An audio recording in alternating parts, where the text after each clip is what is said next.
Good morning everyone. आप लोगों का चैप्टर चल रहा है बेटा केमिकल काइनेटिक्स।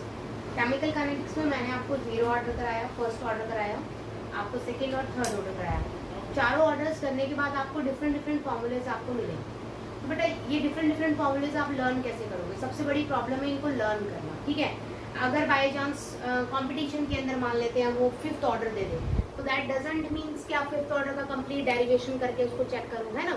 या फिर आपको 6th ऑर्डर दे दे या कोई भी ऑर्डर दे दे, तो आपके पास एक ऐसा फॉर्मूला होना चाहिए जिसमें आप ऑर्डर की वैल्यू पुट करो और आपके पास सीधा आंसर्स आ जाए, मतलब फॉर्मूलेज आ जाए सभी ऑर्डर्स के। तो दो ही फॉर्मूले इंपॉर्टेंट है, रेट कांस्टेंट्स की वैल्यू निकालना और टाइम पीरियड की वैल्यू निकालना। तो यहाँ पर हम रेट कांस्टेंट और टाइम पीरियड की मैंने आपको एक जर्नल फॉर्म दी है, this is your journal form, ठीक है। जर्नल फॉर्म का मतलब क्या होता है कि इसमें n की वैल्यू आप रखते चले जाओ and you will get your answer, ठीक है। तो n की वैल्यू आप रखते चले जाओगे तो आपके पास आपका आंसर आता चला जाएगा। एग्जाम्पल देखते हैं, ठीक है। मैंने एग्जाम्पल लिया बेटा n इज इक्वल टू 1। आपको पता है, चलो 0 से स्टार्ट करते हैं। अगर मैं बात करती हूँ यहाँ पर 0 ऑर्डर की, तो 0 ऑर्डर के लिए n की वैल्यू कितनी होगी बेटा? 0, ठीक है। तो यहाँ पुट करेंगे तो देखिए k इंटू में इज इक्वल टू 1/0 माइनस 1 कितना हो गया? माइनस का t, 1/AT की वैल्यू 0 माइनस 1 कितनी होगी? -1, माइनस A0 की वैल्यू 0 माइनस 1 कितनी हो जाएगी बेटा? -1। ले रहे मेरी बात यहाँ पे? तो k is equal to minus of t into इसको आप ऊपर लेके जाओगे क्या बनेगा? सिंपल AT माइनस इसको क्या ले जाओगे? AC, ठीक है। माइनस अंदर ले जाइए, k is equal to sorry minus का 1/2, ठीक है। माइनस अंदर ले जाओगे तो क्या बनेगा? k is equal to 1/t क्या बन जाएगा बेटा? A0 minus k। तो यही आपके k की वैल्यू होती है ना। This is your value of k। इसी तरह से अगर आप यहाँ पर सेकंड ऑर्डर के लिए निकालना चाहें, मैं बात कर रही हूँ बेटा सेकंड ऑर्डर की, तो सेकंड ऑर्डर के लिए n की वैल्यू कितनी हो जाएगी? 2 हो जाएगी। तो इस फॉर्मूले में फिर पुट कर दीजिए k is equal to 1/2 minus 1 कितना होगा? 1 इंटू t होगा बेटा। 1/80 का 2 माइनस 1, 2 माइनस 1 क्या हो जाएगा बेटा? बोलो 1, दैट इज 80 माइनस अपॉन यहाँ पर 1 माइनस 1 कितना हो जाएगा? सॉरी 2 माइनस 1 कितना हो जाएगा? 1। तो यहाँ पर भी कितना आ जाएगा? 8। क्लियर है बेटा? बहुत इजीली आप कैलकुलेट कर लोगे। अगर मैं बोलूँ यही वैल्यू आपको थर्ड ऑर्डर के लिए निकालनी है, तो n की वैल्यू कितनी हो जाएगी बेटा? 3। तो k इज इक्वल टू बोलो 1/3 माइनस 1 कितना हो जाएगा? 2t इंटू 3 माइनस 1 यहाँ भी स्क्वायर, 3 माइनस 1 यहाँ भी स्क्वायर, तो 1/80 का स्क्वायर माइनस 1/A0 का स्क्वायर। क्लियर होगी मेरी बात? तो इस तरह से आप n की वैल्यू पुट करते जाए और आप किसी भी ऑर्डर के लिए फॉर्मूला बहुत आसानी से निकाल सकते हैं, ठीक है राजी? कोई डाउट तो नहीं इसमें? हो जाएगा यहाँ तक। उसके बाद बात करती हूँ, सेम मैंने फॉर्मूला लिखा है बेटा t½ के लिए, सेम वही चीज है राजी। फोर्थ सेकंड ऑर्डर, मैं सीधा सेकंड ऑर्डर के लिए निकाल रही हूँ बेटा। तो n की वैल्यू कितनी हो जाएगी बेटा? 2। तो पुट कर दीजिए t½ is equal to 1/k into 2 minus 1 कितना हो जाएगा? 1। तो k इंटू 1 होगा बच्चा, इंटू 2 की 2 माइनस 1 कितना हो जाएगा बेटा? 1 माइनस 1 अपॉन A0 की 2 माइनस 1 कितना हो जाएगा? क्लियर बात बेटा यहाँ पे? तो t½ is equal to 1/k into में 2 की 1 क्या होगा? 2। तो 2 माइनस 1 कितना होगा? 1/, में यही तो आता था, t½ is equal to 1/A0 into k, second order है ना। तो इस तरह से आप बहुत आसानी से निकाल सकते हैं वैल्यूज, जितनी भी वैल्यूज हैं किसी भी ऑर्डर को अगर आपको निकालना हो, एनी ऑर्डर आपको हाफ लाइफ और रेट कांस्टेंट अगर निकालना है, तो बहुत आसानी से आप इन दो फॉर्मूलेज को याद कीजिए और इन फॉर्मूलेज में when you put the value of n, तो आपको उसी ऑर्डर का क्या मिल जाएगा? फॉर्मूला मिल जाएगा। तो आप सभी फॉर्मूलेज को लर्न करने की बजाय you can use this method also, ठीक है बेटा। नेक्स्ट देखते हैं, लोगों का नेक्स्ट टॉपिक है बेटा अरेनियस इक्वेशन, ठीक है। अरेनियस आपके साइंटिस्ट के नेम है, साइंटिस्ट के नेम के ऊपर इस इक्वेशन को दिया गया है, क्योंकि अरेनियस आपके साइंटिस्ट थे जिन्होंने इस कंप्लीट वैल्यू को क्या किया था, स्टडी किया था, ठीक है। तो इसने बताया क्या था, सबसे पहले इसका सिग्निफिकेंस क्या था कि अरेनियस इक्वेशन है क्या चीज, मतलब मैंने एक इक्वेशन लिख दी, इस इक्वेशन को अरेनियस इक्वेशन बोलते हैं, तो ये है क्या। तो एक्चुअलिटी में अरेनियस ने क्या किया था बेटा, अगर शॉर्ट में मैं लिखूं तो इफेक्ट ऑफ टेम्परेचर को स्टडी किया था उसने,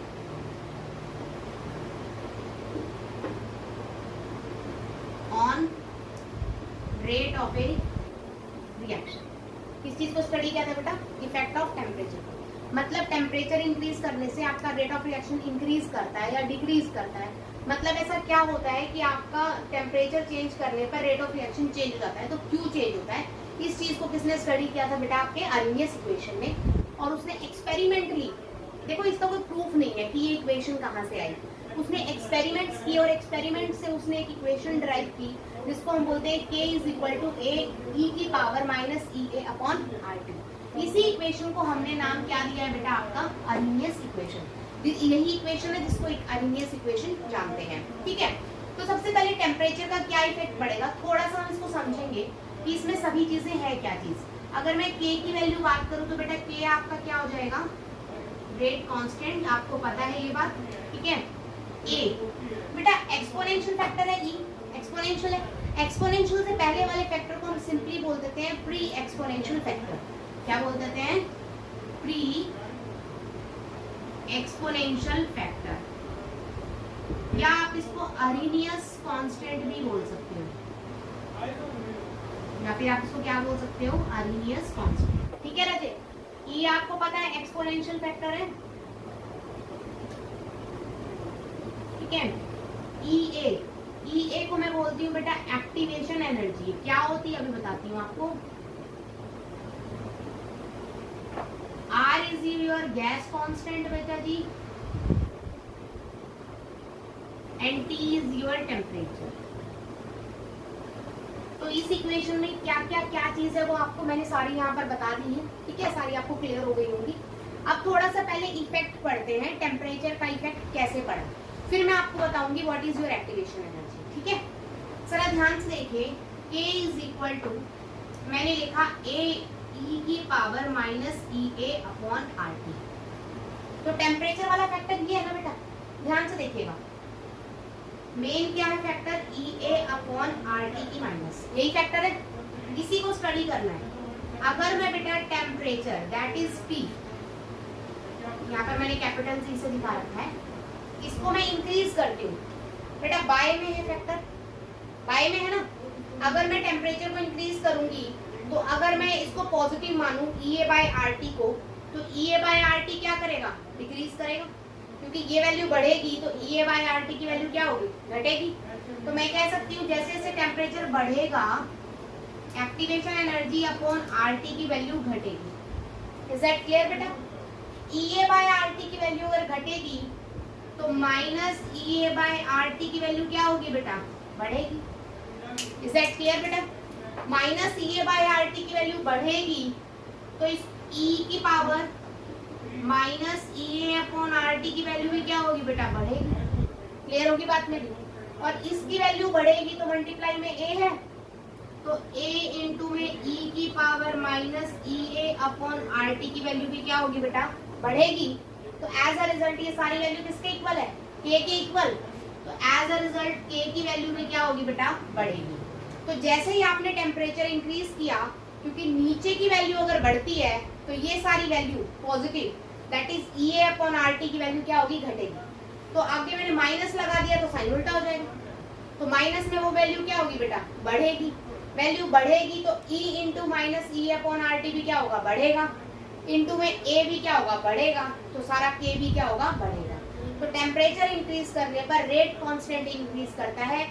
इसका मतलब rate of reaction temperature increase करने पर क्या होता है, इंक्रीज। इज दैट क्लियर बेटा, कोई डाउट यहाँ तक। तो यहाँ से हमें एक चीज पता लगी कि ऑन इंक्रीजिंग टेम्परेचर आपका बोलो रेट ऑफ रिएक्शन क्या होता है, इंक्रीज होता है। इज दैट क्लियर, ठीक है।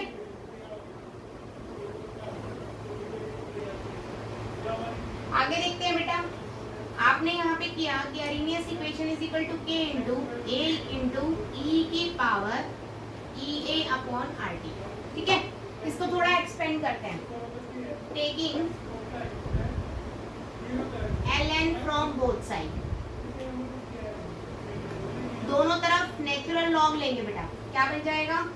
L N of K is equal to L N of A into E की power minus E A upon R T. Is that clear बेटा? लॉग और एल एन के फॉर्मूले तो सेम ही होते हैं, तो लॉग ए इंटू बी क्या होता है? Log A plus B. तो L N A into B क्या होगा? L N A plus B. L N of K is equal to L N of A plus L N of E की power minus E A upon R T. ठीक है, क्या मैं कुछ formula लिख रही हूँ? L N of A into B हमेशा होता है बेटा L N of A plus L N of B. इसी तरह से एल एन ऑफ ए की पावर एन या ए की पावर एक्स ले लीजिए, हमेशा होता है X into L N of A. ठीक है, तो बेटा यहाँ पर देखो पावर है ना, तो ई की पावर एक्स या ए की पावर एक्स, किसी भी चीज की पावर हो तो पावर कहाँ आ जाएगी? देखो आगे आ जाएगी। तो इस वाले फैक्टर को मैं आगे ले आऊं, L N of K is equal to L N of A minus E A upon R T into में L N of E. Log natural with respect to E cancel होके क्या हो जाएगा? 1। ठीक है, L N of K is equal to L N of A minus E A upon R T. कोई doubt बेटा? A तो कांस्टेंट है, अभी पीछे बताया, प्री एक्सपोनेंशियल फैक्टर या अरेनियस कांस्टेंट। तो यहाँ पर जरा ध्यान देखें, L N of K L N of A minus E A upon R into 1/t। कोई डाउट बेटा यहाँ तक? y is equal to M X minus का सी। इस फॉर्म में इक्वेशन रिटर्न हो सकती है बच्चा आसानी से। ठीक है, तो अगर आपको यहाँ पे ग्राफ बनाने हो तो y की जगह आप क्या लोगे? एल एन ऑफ के बेटा। ठीक है, और x की जगह आप क्या लोगे? 1/t लोगे बेटा जी। ठीक है, माइनस में बन रहा है ना स्लोप, देखो माइनस में है तो ऊपर से लाइन नीचे की तरफ करानी पड़ेगी। क्लियर है मेरी बात? स्लोप क्या हो जाएगा? स्लोप इज इक्वल टू कितना है बेटा? बोलो, ई ए अपॉन आर। क्लियर है बेटा? नेगेटिव है तो आगे नेगेटिव तो रहेगा बेशक। ठीक है, कोई डाउट तो नहीं है यहाँ तक?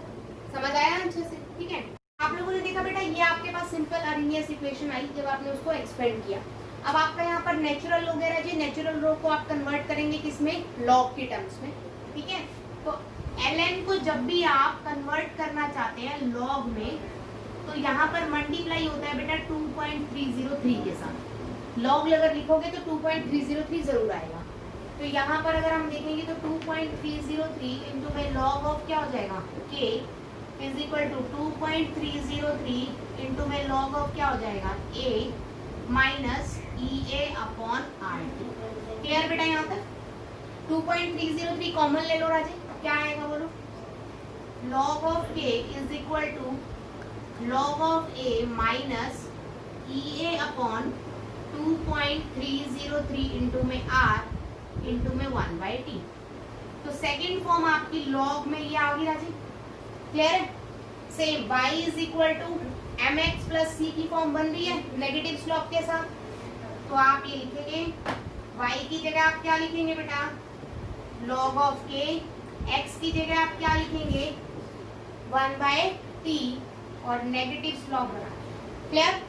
आपके पास स्लोप क्या आएगा? Slope is equal to minus E A upon 2.303 into में। क्लियर होगी मेरी बात? कोई डाउट तो नहीं है? समझ आ गया? अब आप इसी इक्वेशन को एट डिफरेंट टेम्परेचर स्टडी करते हैं। देखिए, that is Arrhenius equation at different temperature। ध्यान से मैं एक बात बताइए, अभी अभी आपको मैंने बताया कि टेम्परेचर इंक्रीज करने से क्या चीज इंक्रीज करती है? सिर्फ टेम्परेचर इंक्रीज करने से रेट कांस्टेंट दैट इज के इंक्रीज करता है। तो आपके अरेनियस इक्वेशन में कौन कौन सी वैल्यू है? तो K इंक्रीज करेगा बेटा, रेट कांस्टेंट बढ़ता है। क्या इस कांस्टेंट की वैल्यू बदलेगी? बिल्कुल नहीं बदलेगी। रिएक्टेंट आपस में कितनी एनर्जी से रिएक्ट करेंगे, क्या वो बदलेगी? नहीं। फॉर एग्जांपल, मैं अगर अपना डेली काम करने के लिए मुझे 200 कैलोरी अगर एनर्जी चाहिए, ठीक है, तो मैं क्या करूंगी? मैं पहले फ्रूट्स खाऊंगी। तो फ्रूट्स में एनर्जी कैलोरीज क्या होती है? कम। तो मैं कह रही हूँ मैंने बहुत सारे फ्रूट्स खाए तो मुझे 200-250 कैलोरी मिल गई, ठीक है। और एक तरफ मैंने बहुत सारा क्या खा लिया? फैटी कुछ खा लिया, तो उससे वो थोड़े से अमाउंट में क्या मिल जाएंगी? कैलोरीज ज्यादा मिल जाएंगी। तो क्या मुझे अपना डेली काम करने के लिए कैलोरीज ज्यादा चाहिए? नहीं, मेरी कैलोरीज तो फिक्स है ना। इसी तरह किसी भी रिएक्टेंट को अगर रिएक्ट करना है तो उसकी एक्टिवेशन एनर्जी क्या होती है? फिक्स होती है। बात समझे कि जैसे मुझे डेली के काम करने के लिए 200 कैलोरीज अगर चाहिए डेली यूज के काम करने के लिए, तो चाहे मैं 400 ले लूं चाहे मैं 600 ले लूं कैलोरीज, काम तो मैं कितने का करूंगी? 200 का। बाकी बची हुई कैलोरी किस में कन्वर्ट हो जाएंगी? फैट में कन्वर्ट हो जाएंगी। मेरी बात समझ आ रही है? तो एक्टिवेशन एनर्जी वो एनर्जी होती है जो किसी भी रिएक्शन को स्टार्ट करने के लिए चाहिए। अब वो एनर्जी हमेशा क्या होती है? फिक्स होती है बेटा। तो रिएक्टेंट्स के लिए फिक्स है। तो सेम रिएक्टेंट का अगर आप सिर्फ टेम्परेचर बदल रहे हो तो क्या एक्टिवेशन एनर्जी बदलेगी? नहीं बदलेगी। रेट कांस्टेंट की वैल्यू फिक्स है 8.314, क्या वो चेंज होगी? नहीं होगी। टेम्परेचर तो मैं कह ही रही हूँ, दो डिफरेंट टेम्परेचर पे बात करनी है तो सिर्फ दो ही चीजें आपकी रिएक्शन में बदलेगी। कौन कौन सी बेटा? log K that is K और दूसरा T that is temperature. Clear होगी बात? बाकी सब सेम रहेगी। तो एट T1 K की वैल्यू मैंने मानी कितनी हो जाएगी बेटा? K1। तो पुट कर दीजिए, क्या आएगा? देखो log of K1 is equal to log of A minus EA upon 2.303 into R 1 by T। Clear बेटा जी? अब मैंने टेम्परेचर बढ़ा दिया एट T2। K की वैल्यू क्या मान ली बेटा? K2 चेंज हो गई। मैंने बोल दिया log of K2 is equal to log of A minus EA upon 2.303 into R into 1 by T। Clear बेटा? मैंने टेम्परेचर बढ़ाया है, इसका मतलब T2 की वैल्यू T1 से क्या है बच्चा? ज्यादा है। सब्ट्रैक्ट करो, सब्ट्रैक्ट करोगे तो बेटा बड़े वाले में से छोटे वाले को सब्ट्रैक्ट करते हैं। तो देखो T2 की वैल्यू ज्यादा है ना, तो 1 by T2 की वैल्यू क्या हो जाएगी? कम। ठीक है, log A में से कम वैल्यू घट रही है, log A में से ज्यादा वैल्यू घट रही है, तो बड़ी वैल्यू कौन सी हो जाएगी? log K2। इस फैक्टर को दोबारा समझो। तो T2 बड़ा है, T2 बड़ा है तो 1 by T2 क्या हो जाएगा? छोटा हो जाएगा। कोई भी log A में से इतना बड़ा फैक्टर छोटा है, T1 छोटा है तो 1 by T1 क्या हो जाएगा? बड़ा हो जाएगा। तो इसमें से बड़ा फैक्टर घट रहा है। log A की वैल्यू फिक्स है, उसमें से ज्यादा वैल्यू घट रही है, log A की वैल्यू फिक्स है, उसमें से कम वैल्यू घट रही है, तो कौन सी बड़ी होगी? log K2 बड़ा होएगा। तो आप क्या करेंगे? इसको इक्वेशन 1 मानेंगे और इसको इक्वेशन 2। तो आप करेंगे बेटा सब्ट्रैक्ट सेकंड माइनस फर्स्ट, मतलब सेकंड में से आपको फर्स्ट को घटाना है। तो क्या बन जाएगा? log of K2 बेटा राइट हैंड साइड वाले में से राइट हैंड घटेगा, लेफ्ट हैंड साइड वाले में से लेफ्ट हैंड।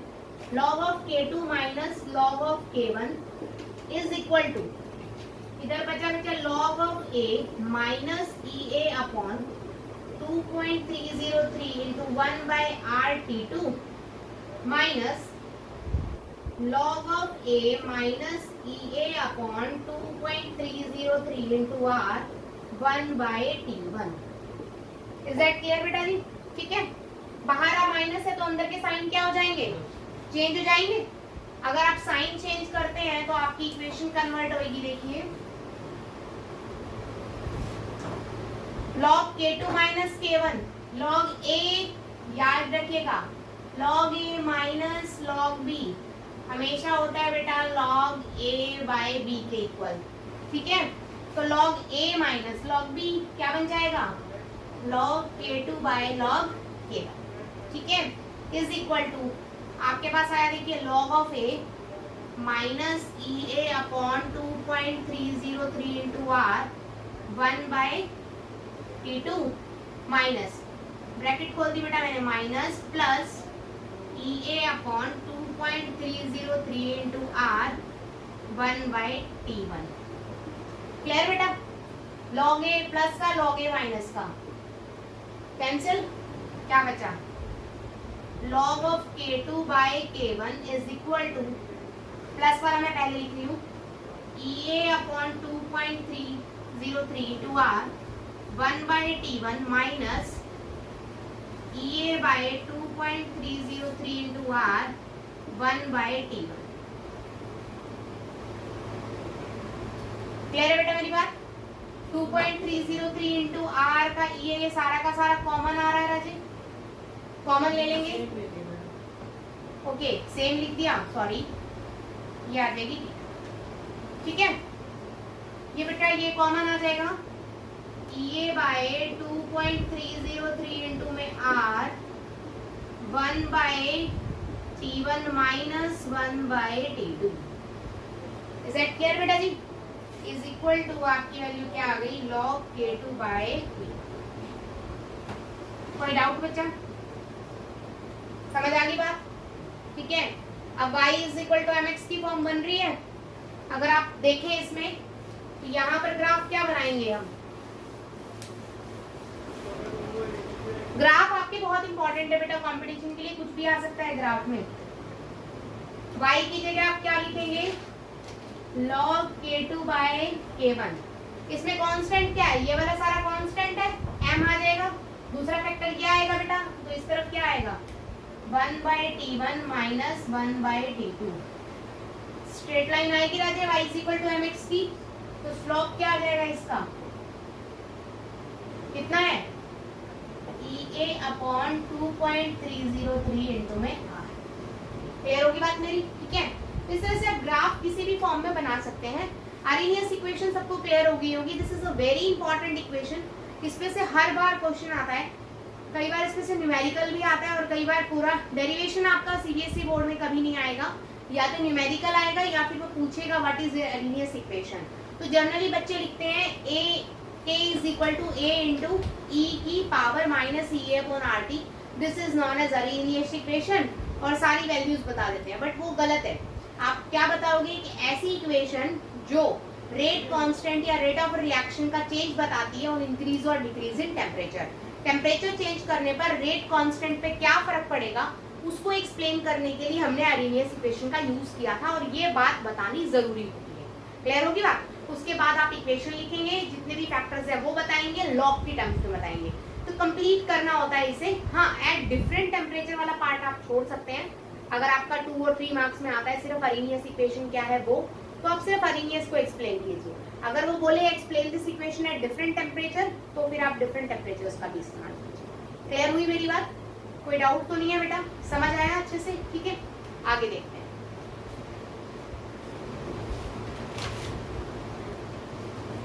नेक्स्ट एक छोटा सा न्यूमेरिकल देखते हैं बेटा।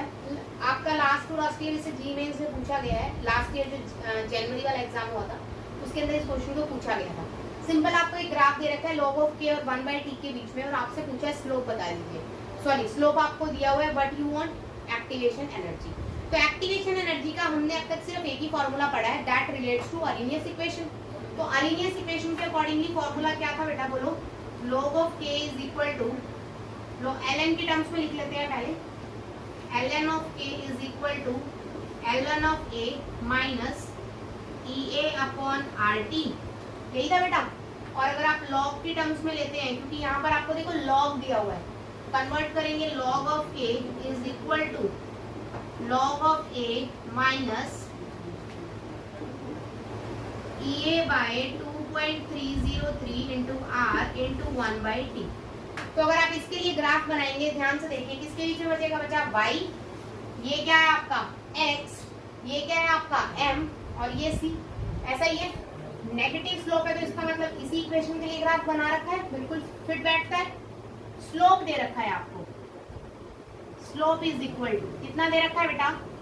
130। हमेशा टेंजेंट से रिलेट करता है, टेंजेंट 130। ठीक है, स्लोप हमेशा किस में लेते हैं? टेंजेंट में। बात समझ आ गई यहाँ तक? तो यहाँ पर स्लोप कितना आया हुआ है बेटा? m। स्लोप इज योर क्या होता है? m ही तो होता है। तो यहाँ पर स्लोप की वैल्यू क्या है, minus E A upon 2.303 into R. तो आप स्लोप की जगह लिख सकते हैं minus E A upon 2.303 into R is equal to tangent 130 होता है बेटा, -1 के इक्वल, -1 से -1 cancel, E A is equal to 1 into 2.303 into R आ गया राजे। ठीक है, जब भी आप इस टाइप के क्वेश्चन सॉल्व करें केमिकल काइनेटिक्स के अंदर तो आप याद रखिएगा केमिकल काइनेटिक्स में आर को आप 2 मान सकते हैं, 1.9 समथिंग वैल्यू होती है इसकी, तो आप एग्जैक्ट 2 लेके चल सकते हैं क्योंकि आपको आंसर अप्रॉक्स ही चाहिए होता है। ब्रैकेट में अप्रॉक्स लिख दीजिएगा। तो ई ए की वैल्यू कितनी आ गई, 2.303 इंटू में कितना हो गया 2। इसको सॉल्व कर लीजिएगा, दैट इज ब्रैकेट में आप कितने डालेंगे बच्चा, अप्रॉक्स।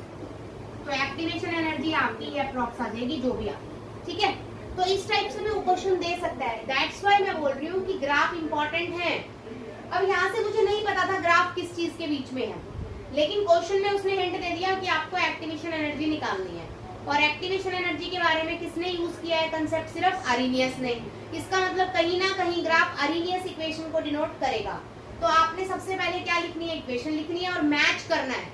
कई बार क्या होता है ग्राफ को उल्टा कर देता है, माइनस लगा देगा इधर, माइनस ऑफ लॉग के उल्टा कर देगा तो वैल्यू सारी उल्टी आ जाएगी। तो आपको पहले मेन इक्वेशन लिखनी है, लिखने के बाद उसको टैली करना है फ्रॉम योर गिवन डाटा कि बिल्कुल फिट हो रही है कि नहीं हो रही है। ठीक है, अगर इक्वेशन पूरी तरह से फिट हो रही है तो इसका मतलब आप उस क्वेश्चन में उसे पुट कर देंगे वैल्यू को। समझ आई बात बेटा?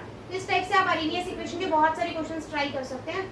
कुछ एक क्वेश्चंस मैंने नोट्स में गिवन है आपके, आप उनको कीजिए, असाइनमेंट्स में आपको मिल जाएंगे।